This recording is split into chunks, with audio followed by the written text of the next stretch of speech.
আজ পশ্চিমবঙ্গ বিধানসভায় লজিক্যাল ডিসক্রিপেন্সির নামে যেভাবে নাগরিক হয়রানি হচ্ছে, এটাকে নিন্দা জানিয়ে নিন্দা প্রস্তাব লিখিত আকারে জমা করলাম ভাঙড়ের বিধায়ক হিসাবে।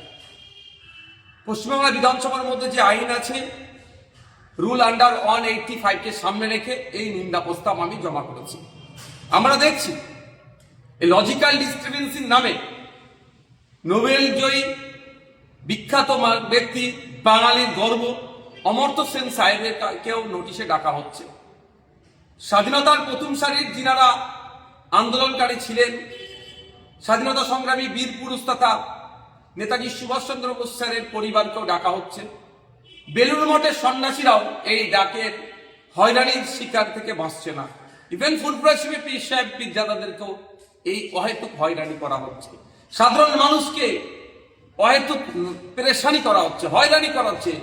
এইটা নিন্দাজনক কাণ্ডকে নিন্দা জানাবার জন্য ইতিপূর্বে আমি রাজ্য সরকারের কাছে প্রস্তাব রেখেছিলাম যে সরকারের পক্ষ থেকে যে একটা নিন্দা প্রস্তাব নিয়ে আসা হোক, কিন্তু সরকারের সেই আওয়াজে সাড়া দেয়নি। আমি ভাঙড়ের বিধায়ক হিসাবে পশ্চিমবঙ্গ বিধানসভায় রুল অনুযায়ী আমি নিন্দা প্রস্তাব আজকে নিয়ে এসেছি, সেখানে আজকে আমি জমা করেছি সেক্রেটারি স্যারের কাছে।